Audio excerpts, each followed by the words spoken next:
Hi everyone, I'm Dr. Tani Ping, consultant obstetrician and gynecologist. So today our topic is regarding urine incontinence.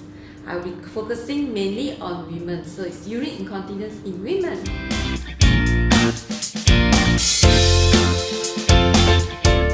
I'm sure some of you at times may suddenly, oops, there's some urine that come out. Sometimes when you cough and then oops, there is urine coming out. And only you know, no one else knows. Or when you sneeze and you see some urine coming out. So urine incontinence is very common among women, and many women actually just live with it.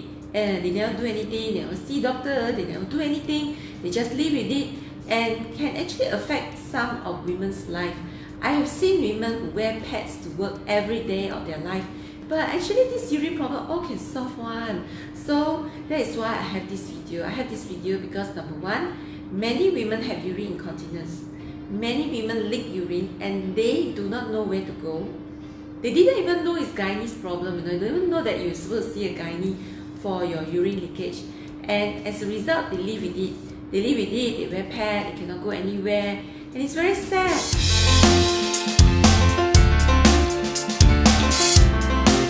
So the first thing you need to know whether it's urine or not. Okay, this question also some women cannot answer me, They say got fluid come out, but they do not know whether it's urine or not urine. That will be the first thing you need to determine whether it's urine or not urine, because we know, number one, you have fluid that come out from below, that wet your panties can either be urine or it can also be discharge. But of course the feeling is not the same lah. When your urine come out, it's from the urine hole. So you should be able to feel it's something like urinating, but if it's discharged, then it's coming out from your vagina, which is something like having menses, but it's not blood.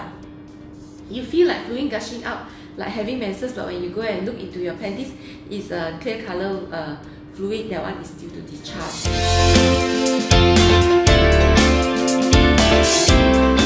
Okay, you need to understand urine leak can happen at any time of your life. It can happen when you are younger or older.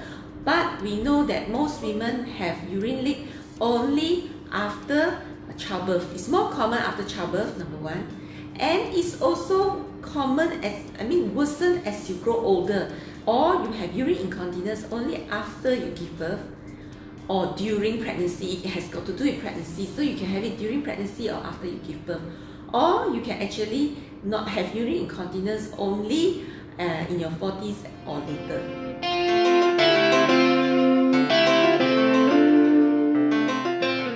One is the commonest one. Commonest one, we call it stress incontinence. Stress incontinence means you must do something before the urine leak. For example, you cough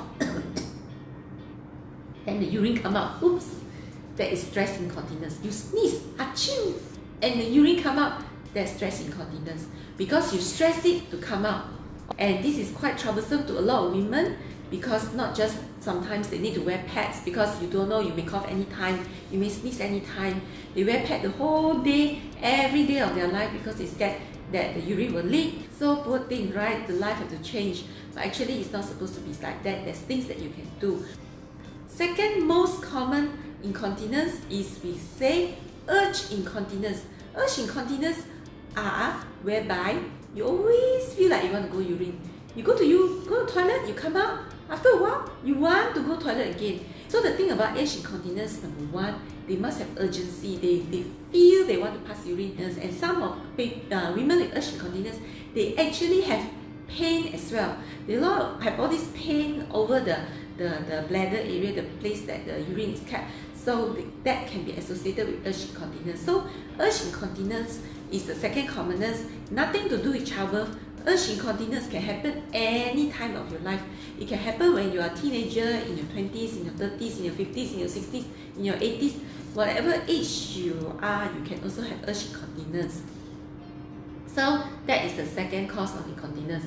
The third cause of incontinence, which are much rarer already. These things are very rare. What happens, we say overflow incontinence. So basically, what is happening is you have problem emptying all your urine. So you keep a lot of urine inside your bladder, keep until too much, then it overflow. So it's overflow incontinence. This one no need stress, if the urine just keep come out. So this one is very, very rare. And also there is a fourth type of incontinence where it's due to a hole. Some people after childbirth or after surgery or after certain diseases, they can actually have a hole, extra hole from the bladder out. So this urine again you cannot control. It just keep coming out. We call fistula, whereby there is a hole, there's an extra hole that urine is leaking. So these women, the bladder is always empty because the urine keep coming out. So this group of women usually can be either due to childbirth or due to surgery or due to cancer, certain illnesses like cancer. Okay, so for this topic, you can, if you have any problem, you can always make an appointment to see me. And if you need my physiotherapist, you can also make an appointment to see my physiotherapist. But most importantly, if you have any problem, just don't feel shy. You can always come to us. And remember, urine incontinence can solve one. Okay, you can solve one. It's not something that you need to live for the rest of your life with it. Okay, so do seek help. It's quite easy to solve. Most of the time doesn't involve any surgery. So just come and find us or any gynae to solve this problem. Okay, thank you and bye bye.